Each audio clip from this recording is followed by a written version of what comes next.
Hi అండి, అందరికీ నమస్కారం. Welcome to my channel. ఈ వీడియోలో తల్లికి వందనంపై సంచలన ప్రకటన చేసిన మంత్రి నారా లోకేష్ అండి. షాక్లో రాష్ట్ర ప్రజలు. పూర్తి వివరాలను ఈ వీడియో ద్వారా తెలుసుకుందాము. వీడియోని ఎక్కడ కానీ స్కిప్ చేయకుండా ఎండ్ వరకు చూడండి, అప్పుడే పూర్తి ఇన్ఫర్మేషన్ అర్థమవుతుంది. అలాగే వీడియోకి ఒక లైక్ కొట్టండి ఫ్రెండ్స్. వీడియోలోకి అయితే వెళ్ళిపోదాము ఫ్రెండ్స్. తల్లికి వందనం పథకం పైన స్వయంగా నారా లోకేష్ గారు ఏమంటున్నారో ఆయన మాటల్లోనే ఇప్పుడు మీరు వినండి. ప్రధానంగా ఎన్డీఏ ప్రభుత్వం అధికారంలోకి వచ్చే ముందర చాలా స్పష్టంగా ఎంతమంది బిడ్డలు ఉంటే అంతమంది బిడ్డలకి ఇస్తామని హామీ ఇస్తాం జరిగింది. ఆ హామీకి మేము కట్టుబడి ఉన్నాం. రెండో అంశం అధ్యక్ష, అందుకే గైడ్ లైన్స్ రూపొందించడానికి కొంచెం సమయం కావాలని అడిగాం.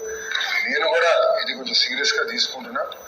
మంత్రులందరితో కూడా మేము చర్చిస్తున్నాం. గతంలో జరిగిన లోటుపాట్లు జరగకూడదు అనేది మా లక్ష్యం. మీరన్నట్టు గతంలో 15,000 రూపాయలు అనే తర్వాత అది కాస్త నెక్స్ట్ ఇయర్ 14,000కి అయింది, తర్వాత 13,000కి అయింది. 1,000 రూపాయలు టీఎంఎఫ్ అన్నారు, ఇంకో 1,000 రూపాయలు ఎస్ఎంఎఫ్ అని అది ఆ డబ్బులు తీసుకుంటాం జరిగింది. అంతేకాకుండా ఎలిజిబిలిటీ క్రైటీరియా కూడా మార్చడం జరిగింది అధ్యక్ష.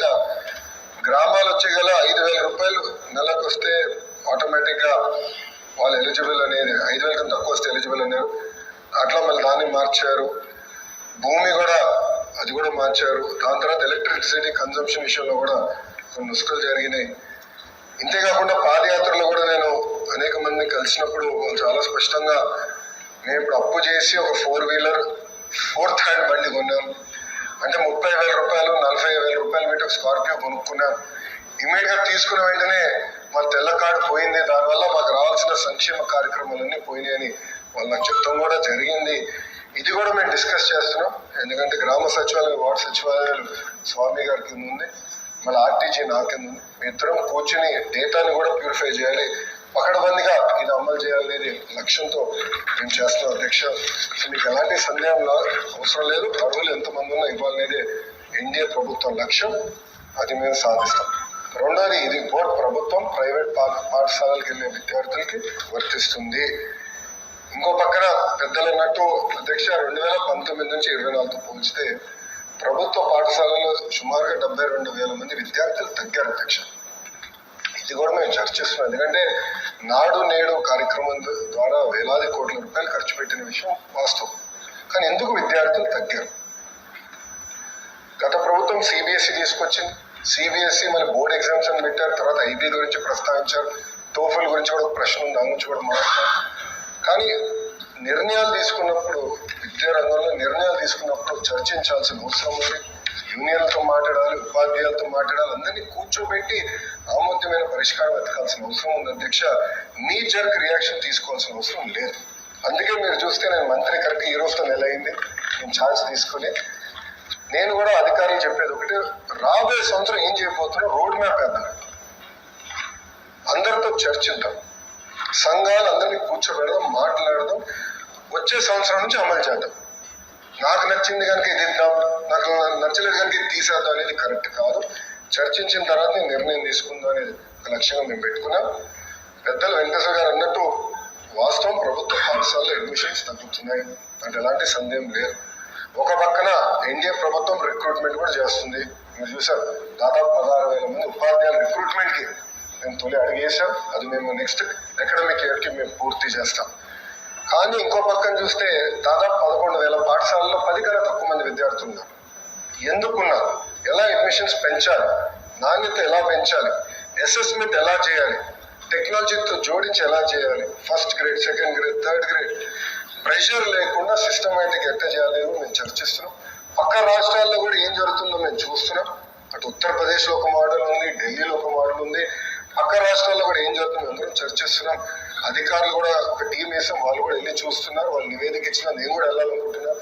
వెళ్ళి ఏం చేస్తున్నారో మోడల్ చూసి మన రాష్ట్రానికి కరెక్ట్ మోడల్ ఏంటనేది రూపొందించి అది మీ ముందర పెట్టి అందరు అభిప్రాయాలు తీసుకున్న తర్వాత మళ్ళీ ఆంధ్ర రాష్ట్ర ప్రజలు తల్లిదండ్రులు ముందర పెడతాం. వాళ్ళ అభిప్రాయం సేకరిన తర్వాతనే వచ్చే అకాడమిక్ ఇయర్ నుంచి మేము అమలు చేస్తాం.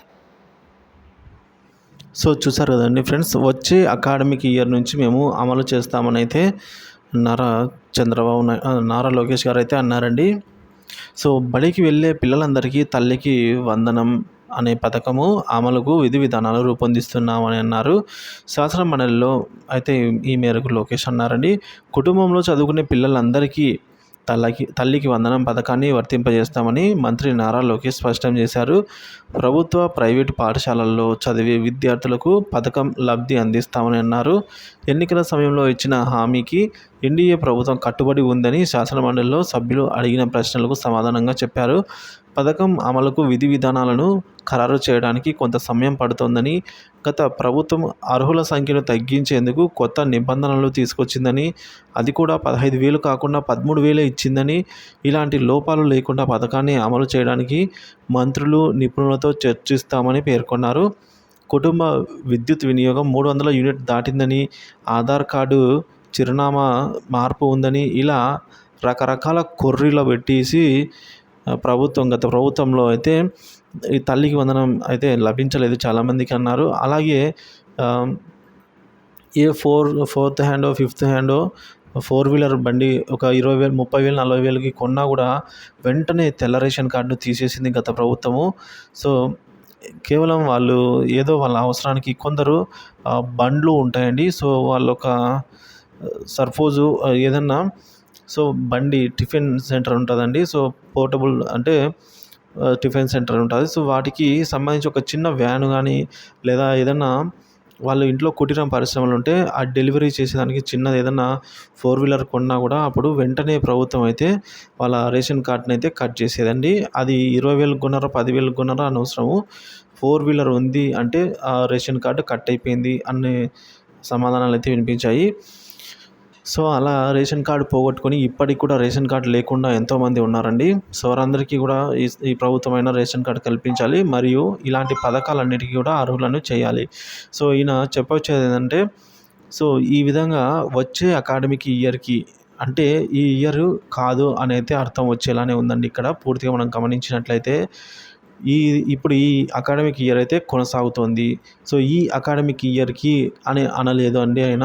సో వచ్చే అకాడమిక్ ఇయర్కి అని అన్నారు. సో అసెంబ్లీ సాక్షిగా ఈ విధంగా అన్నారండి ఆయన. కాబట్టి ఈ విధంగా మనం చూసుకున్నట్లయితే 2025-26 సంవత్సరానికి గాను తల్లికి వందనం అయితే అమలయ్యే అవకాశాలు ఉన్నట్టుగా మనకు తెలుస్తుంది. సో ఎటువంటి కోతలు లేకుండా అందరికీ, ప్రతి ఒక్క విద్యార్థికి కూడా ఇస్తాము. అలాగే ప్రభుత్వ పాఠశాలల్లో అడ్మిట్ అయ్యే పిల్లల సంఖ్య చాలా వరకు తగ్గింది. సో దాన్ని కూడా పరిశీలిస్తున్నాము. వీటన్నిటిని మేము ఒక గాడికి తీసుకొచ్చిన తర్వాత నెక్స్ట్ అకాడమిక్ ఇయర్కి తల్లికి వందనం పథకాన్ని లాంచ్ చేస్తామని అయితే చెప్పారండి. ఇది ఇప్పటివరకున్న తాజా సమాచారం.